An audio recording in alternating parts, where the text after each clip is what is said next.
In the silent forests of Idaho, a Marine veteran returned home searching for peace. No loud crowds, no danger, just him and his loyal German shepherd by his side. But deep in those woods, they stumbled upon something they were never meant to find. A forgotten cabin with shattered windows, footprints that did not belong there, and a hidden floor that led to a secret underground bunker. Inside, military-grade weapons, illegal shipments, and evidence of a criminal network operating right under America's nose. Now, powerful enemies are hunting them, desperate to erase the truth and silence anyone who stands in their way. A man who already fought for his country must fight again, guided only by his courage, his dog's loyalty, and his faith in God. If you believe miracles still happen when we refuse to give up, do not scroll away. Please subscribe, comment Amen, and share this story to help spread hope, courage, and God's protection to everyone watching. Thank you, and may the Lord bless you always. The northern Idaho forest greeted the early morning with a blanket of fog thick enough to blur the towering pine trees into ghostly silhouettes. A cold breeze carried the earthy scent of wet soil after a long night of quiet drizzle. The sun struggled to break through, leaving the world painted in gray, as if the day itself was reluctant to begin. The silence here was not peaceful. It was heavy, isolating, and Michael Harris felt every ounce of it. Michael, a former United States Marine in his mid-40s, walked with the steady, deliberate pace of someone trained to expect danger even in the calmest moment.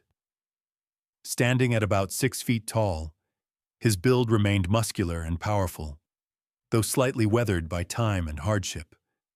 His face was rugged, defined by a square jaw and cheekbones that hinted at a once youthful charm, now overshadowed by exhaustion. A short, rough beard framed his jawline, peppered with strands of gray that told stories of sleepless nights. His eyes, a deep steel blue, carried the weight of memories he rarely spoke about. The military had shaped his body, but the war had carved into his soul. He wore a thick olive jacket zipped up tightly, faded blue jeans stained from weeks in the woods, and well-worn hiking boots that had trekked through deserts and foreign cities long before these forests. His clothing never changed much from day to day, because survival in the wilderness did not require style, only practicality. Beside him walked Ranger, his German shepherd partner in this life after war. The dog was fully grown, powerful, with a sleek mixture of tan and black fur that bristled each time he heard something unusual. Ranger was 5 years old, strong and loyal, trained as a military K-9 before a mission gone wrong cost him his handler.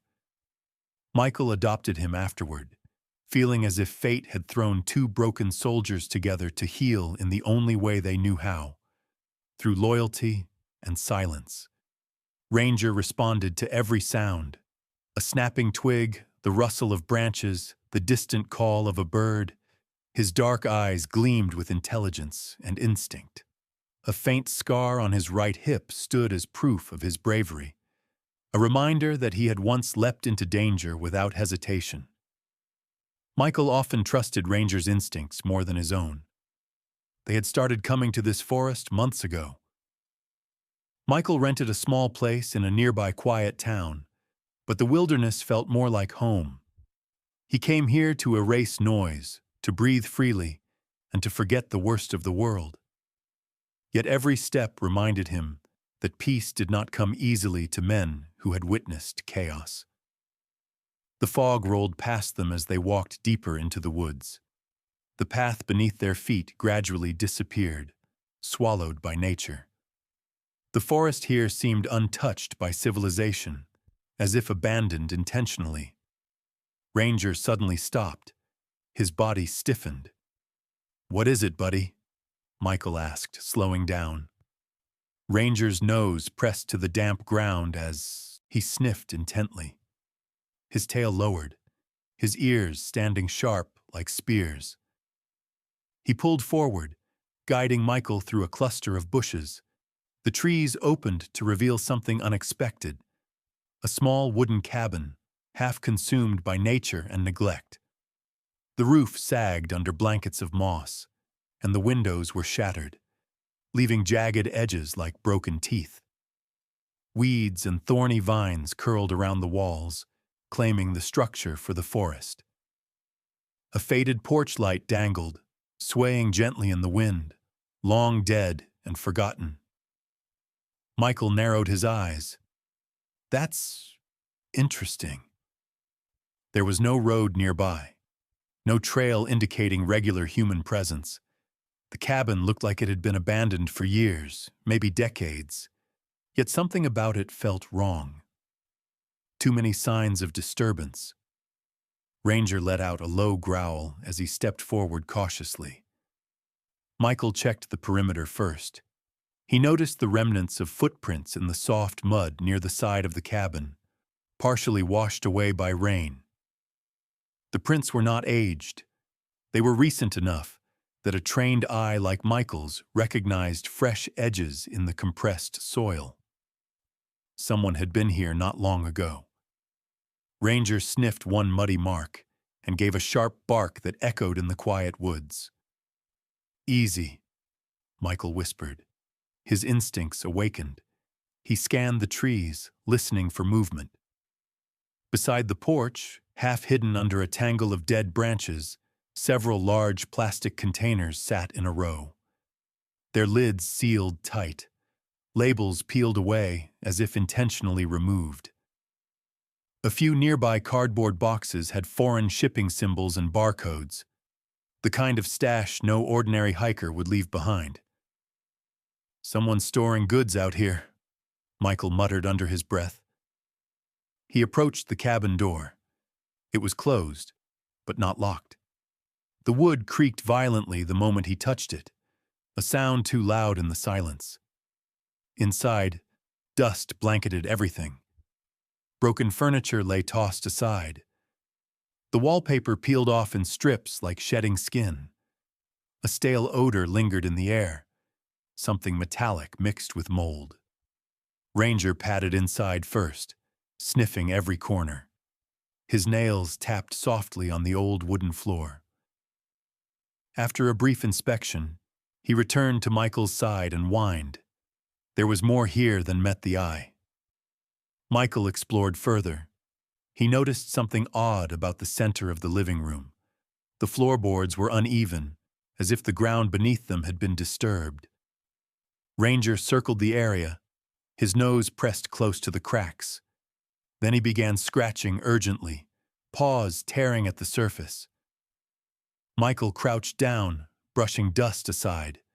The wood here was newer than the rest, recently replaced, recently opened. "You found something, didn't you, boy?" Ranger barked once, a sharp, alert bark. Michael leaned closer. He tapped the floorboard. It gave a hollow sound. There was space beneath them, a hidden space. The realization chilled him more than the morning air. This was no simple abandoned cabin. Someone was hiding something underneath. Michael and Ranger exchanged a tense glance, neither needing words. Whatever lay below would explain why this forgotten house still had visitors, and why the forest watched them now, silent and expectant. As Ranger continued scratching, Michael felt a surge of adrenaline rise within him. They had discovered something they were never meant to find. Michael removed the loose floorboards carefully, placing each piece aside with controlled precision. The smell of damp wood and cold air rose through the gap like a warning from the darkness below. Ranger paced anxiously near him, the German shepherd's claws tapping softly on the wooden surface as if he understood the danger that awaited. When the opening grew wide enough, Michael aimed his flashlight into the void. A steel ladder dropped into a deep underground space. Shadows clung to the walls and swallowed the light only a few feet down. It was not just a shallow storage hole. There was a full structure hidden beneath the cabin. He descended cautiously, Ranger following with practiced coordination. The air down there felt different, thick and still, as if untouched for years, yet recently disturbed. The bunker stretched wider than Michael expected, built with concrete walls that spoke of planning and money. Metal shelves lined the perimeter, stacked with heavy-duty crates. Some were wrapped in black industrial tape that hid all labels, while others displayed international shipping marks, faded but unmistakable to someone like Michael, who had seen too much of the world. Ranger sniffed aggressively at a crate near the entrance, growling in a low rumble. Michael reached down, touching the cold steel. The crate bore red stenciled markings that resembled foreign port codes. He ran his fingers over a sequence of numbers. They were not random. He had seen similar codes attached to smuggled weapons during deployment overseas. He moved deeper inside, the beam of his flashlight dancing across tables covered with maps and stacks of brown paper packets. His eyes narrowed as he lifted a sheet revealing photos. Trucks loaded with sealed containers in remote landing zones. Faces blurred out. Mountains and airfields in the background, familiar to military surveillance. Next to them, another set of photos displayed advanced rifles neatly arranged as if ready for inspection. Ranger froze again, this time lowering his head and pointing his nose toward the far end of the bunker. Michael spotted a secondary steel door that looked newer than the rest of the structure. It had a fresh lock with no trace of rust. This bunker had not been abandoned at all.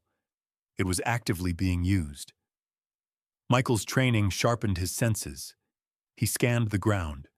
There were smudged boot prints, wider and heavier than his own, likely belonging to someone strong and tall.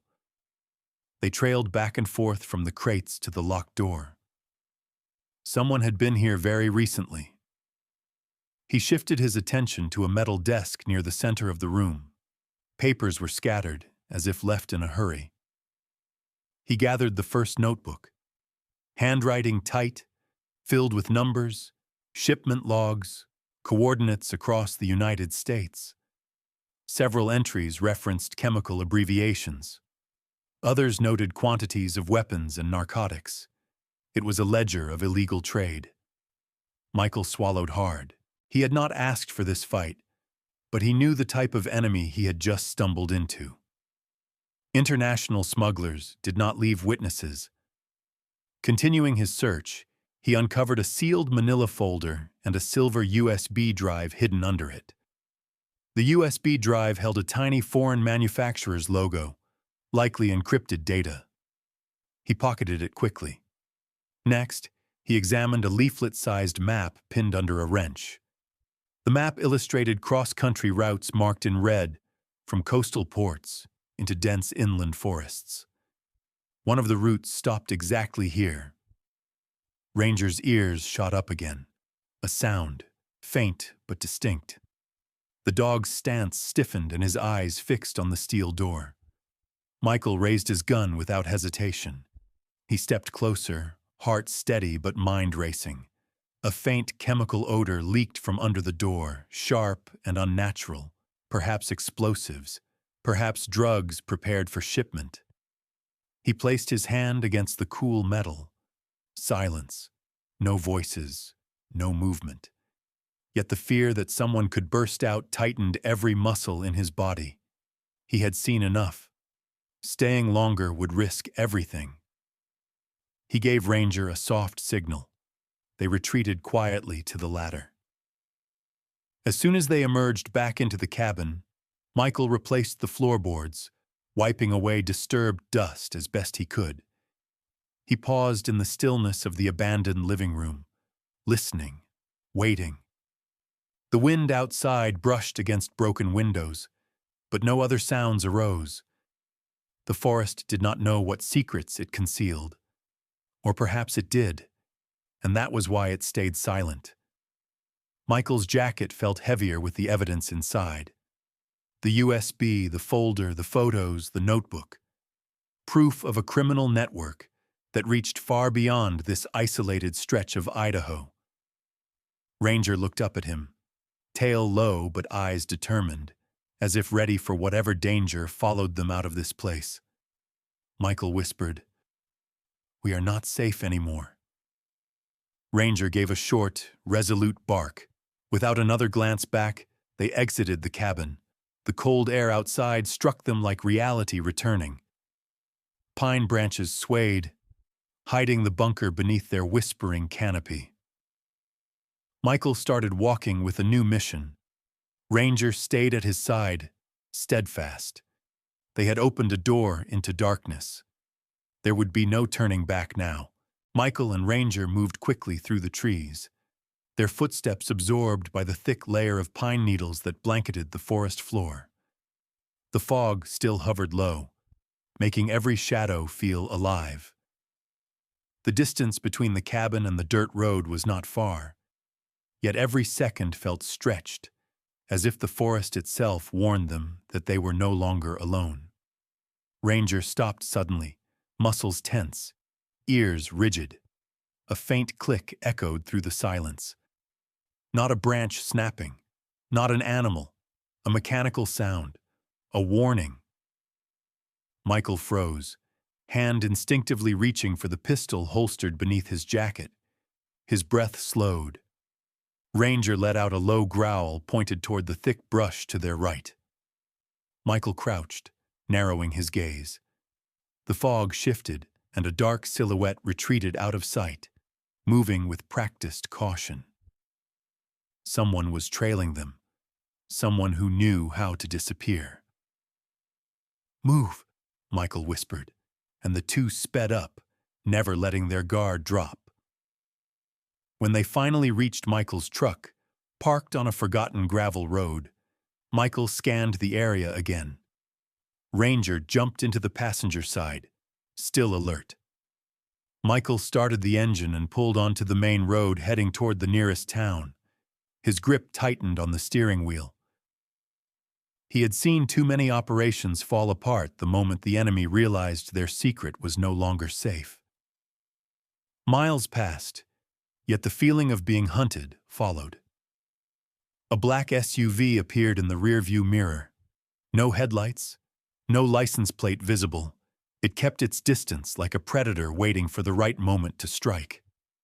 Michael took a sharp turn onto a side road, hoping to lose it in the narrowing lanes. The SUV stayed. Ranger barked, sensing Michael's rising tension. "Yeah, I see them too," Michael muttered. The SUV accelerated, closing the distance. Michael braked hard and turned down a rough path that led toward an abandoned lumberyard he remembered. Supplies scattered everywhere, rusted saws and broken pallets littering the ground. He skidded to a stop and stepped out with his gun drawn. Ranger jumped down beside him. The SUV's doors remained closed. Its windows were dark. Then, the vehicle slowly rolled backward into the fog, disappearing without a sound. It did not feel like retreat. It felt like a test, a message. "They know what we found," Michael said under his breath. He reached for his phone. There was only one person he trusted enough to contact. Someone not tied to law enforcement or politics. Someone who had once helped expose a scandal hidden deep in a military supply chain. Sarah Miller, a determined investigative journalist in her late 30s. She stood around 5'9", with a lean frame shaped by years of chasing stories that others wanted forgotten. Her wavy dark brown hair usually tied back, a few rebellious strands framing her sharp cheekbones. Her eyes, a piercing hazel, never missed a detail. Her olive-toned skin showed faint sun freckles from long hours shooting outdoor reports. Sarah had built a reputation for being relentless, courageous, and stubborn enough to dig until she found the truth. Those traits cost her several jobs and friendships. She no longer trusted easily, but she trusted Michael. At least she used to. Michael dialed her number. It rang 4 times before her voice answered with suspicion. "Michael? I thought you vanished off the grid." "No time for small talk. I found something. Serious. Weapons, drugs, international freight, hidden bunker in the woods. I have files." A pause. Not disbelief. Calculation. "Where are you?" she asked. "Headed into town, but I'm being followed." "Then get to somewhere crowded. I'll meet you." "Not yet," Michael replied. "It's not safe. I need to understand who we're dealing with first." Sarah lowered her tone. "I can bring contacts, trusted ones." Michael hesitated. Trust felt expensive now. "Let me read the files first. I'll call you." He hung up just as Ranger barked again, this time louder. A figure rushed from behind an old container. Michael reacted instantly, throwing an elbow strike to the attacker's jaw. The man wore dark clothes and a tactical mask. He stumbled, then lunged with a knife. Ranger leapt, knocking the man down. Michael pinned him with a swift movement, disarmed him, but before he could question the attacker, the man spat out one chilling sentence. "You should have stayed out of this." He kicked free and vanished into the fog with unnatural speed. Michael and Ranger stood in silence again, hearts pounding. An attack this early meant one thing. Time was against them. Michael opened his truck, grabbed the evidence, and looked toward the faint lights of town. "We take this to the right people," he said, voice steady, "but we choose carefully." Ranger nudged his hand, as if agreeing. Michael locked the doors and drove away, headlights off, blending into the night. The fear inside him hardened into resolve. Whatever this criminal network was, it had already decided he was a threat. That only meant one thing. He had to strike first. Michael chose a cafe in the center of town, a place where conversations blended into the noise of morning rush, and prying eyes struggled to focus on one thing for too long. Ranger sat beside him under the table, his posture tense, scanning every footstep around them. The air smelled of roasted coffee and wet pavement, but it did little to ease the anxiety pressing against Michael's ribs. When Sarah arrived, she wore a long, dark trench coat, her hair pulled into a neat ponytail. She moved with poise, a woman accustomed to entering rooms where she expected resistance. Her hazel eyes studied Michael first, then swept across the cafe as if memorizing exits and potential threats. She slid into the chair opposite him, her voice low but steady. "I did some digging last night. Shipments going missing along the coastline. Rumors about foreign traffickers partnering with local contractors. It has a pattern." Michael handed her the USB drive beneath the table. "This could be what ties it together." Sarah slipped it into her coat pocket, barely glancing at it. "I will not open this at home. Too easy to track. I know a secure place." Michael nodded. "We need more proof before we expose anything." Sarah leaned in. "Which means going back to the source." Before Michael could respond, Ranger growled. A man near the door, tall with a shaved head and a rough, untrimmed beard, had been staring too long. His leather jacket stretched over a broad chest, and his eyes, cold and gray, communicated a lifetime molded by violence rather than discipline. He paid his bill without ever breaking eye contact, then walked outside. The message was clear. They were being watched. Michael exhaled sharply. "We do this fast." Sarah had prepared ahead. She brought a small case containing a data duplicator and 2 mini cameras disguised as magnetic screws. "We plant these near the crates in the bunker if we go back. One camera records movement. The other transmits location. Michael's jaw tightened. Returning to the cabin was a risk, but risk had become the language of their new reality. Tonight, under the fog. Before they left the cafe, Sarah asked quietly, "Why come back here, Michael? You could have disappeared." He paused. Memories rose like smoke. Sandstorms or screams, a helicopter spiraling down. His team pinned under fire. He remembered the moment he dragged Ranger's former handler from a burning vehicle, only to arrive too late. He remembered the funerals, the medals that felt like bruises. He remembered promising himself he would never ignore danger again, no matter how far he ran.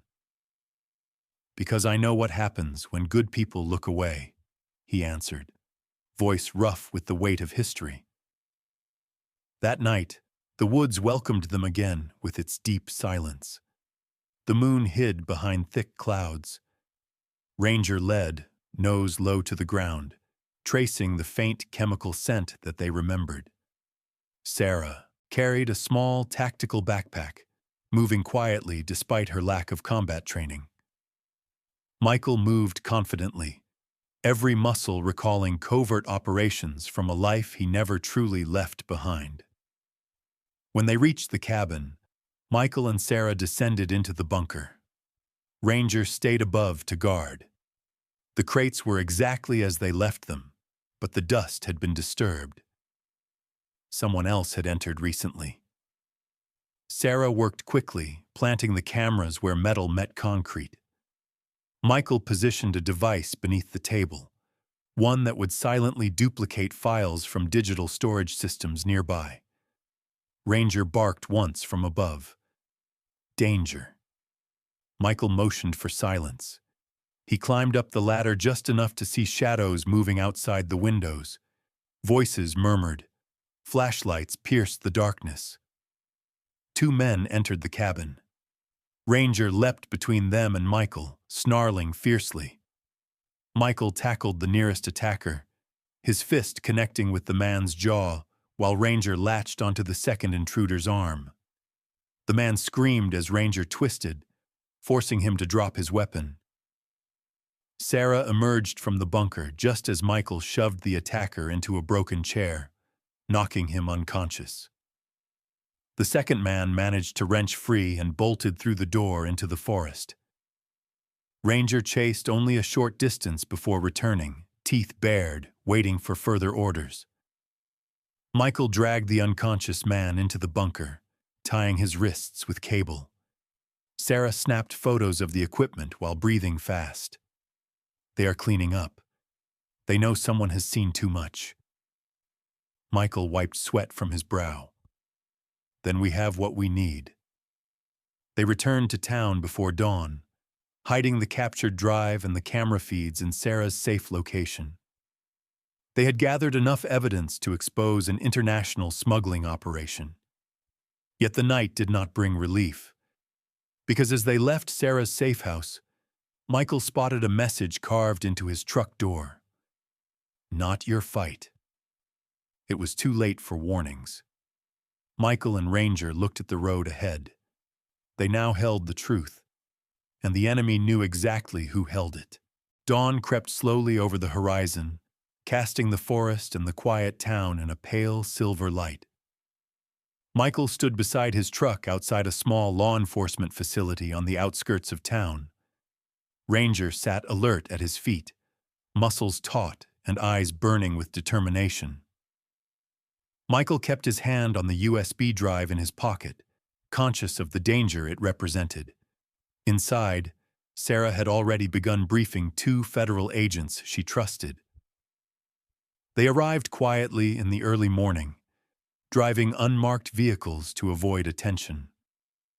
One of them, Agent Luke Anderson, was in his early 40s, tall and broad-shouldered, with short blonde hair and stern blue eyes that rarely betrayed emotion.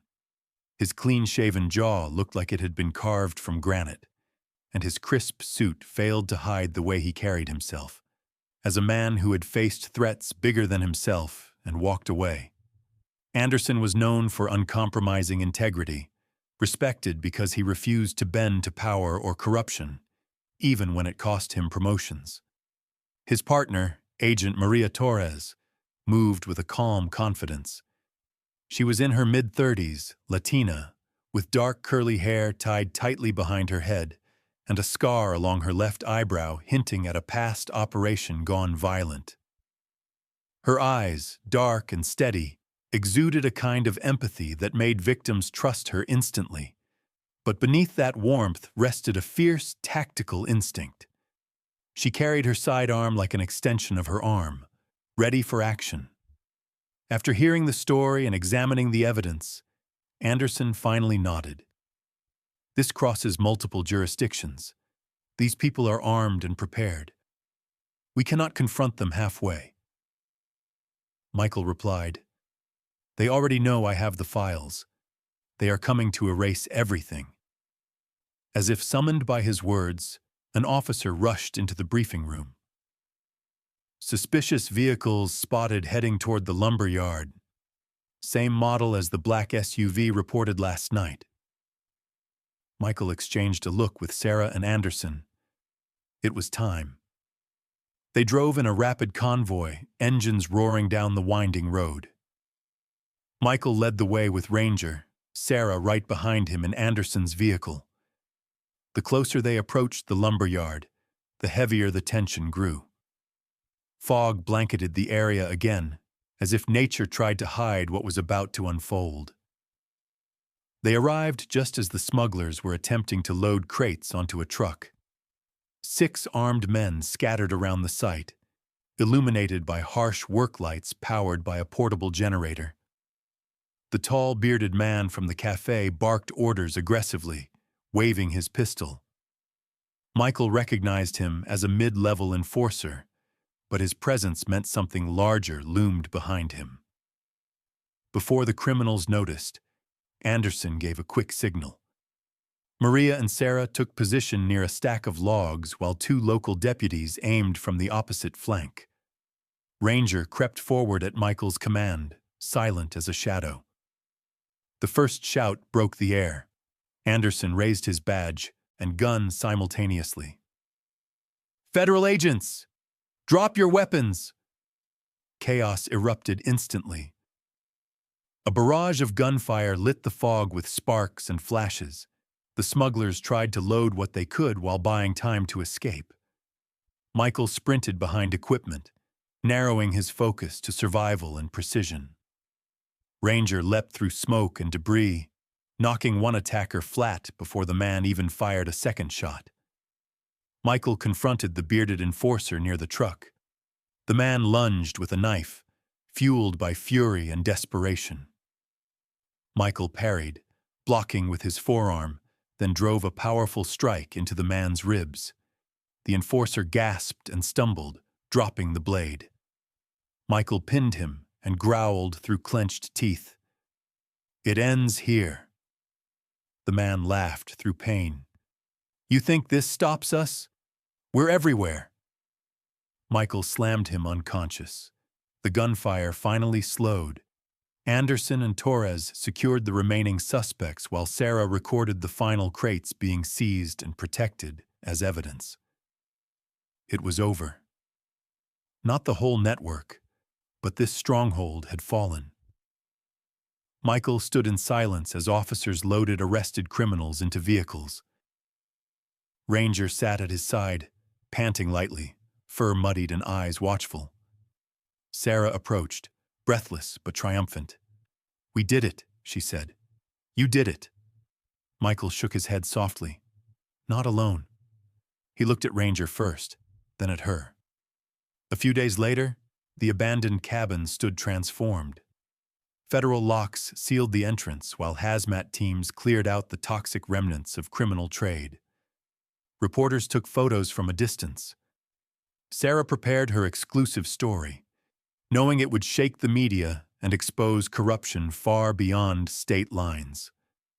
Michael stood at the edge of the forest, looking at the cabin one more time. The fog lifted as morning light settled over the clearing. Ranger nudged his hand. tail wagging gently for the first time in days. Michael inhaled deeply, feeling something in his chest ease. They had stopped darkness from growing, at least for now. The scars inside him did not disappear, but they finally made sense. Ranger leaned against him, the faithful companion who had walked with him through every shadow. "We're still fighting the good fight, buddy," Michael whispered. Ranger barked once, as if agreeing that their journey was not over. Somewhere in the world, pieces of the organization still moved. More crates would be uncovered. More enemies would rise. Yet for this moment, peace felt possible. Michael walked away from the cabin with Ranger at his side, knowing the truth had finally reached the light. Sometimes, miracles do not appear with thunder or flashes of lightning. They come quietly, through courage, loyalty, and the belief that God places the right people, and even the right animals, in our lives at the exact moment we need them most. Michael and Ranger stood as proof that no matter how dark the world becomes, faith can guide us to the light. We may not be fighting criminals in the forest every day, but each of us faces battles of our own. Loneliness, fear, loss. The weight of memories we wish we could forget. Yet God sees every tear. He hears every prayer. When we choose hope, choose love, and choose to do what is right, we become part of His miracle. If you believe that God still works in mysterious and powerful ways, please do not scroll away. Help us spread this message of courage and faith. Click share to inspire someone who needs strength today. Click comment Amen if you believe God protects us even in the darkest moments. Click subscribe to join this family of hope and kindness. May the Lord bless you and protect you. May He watch over your home, your heart, and everyone you love. Amen.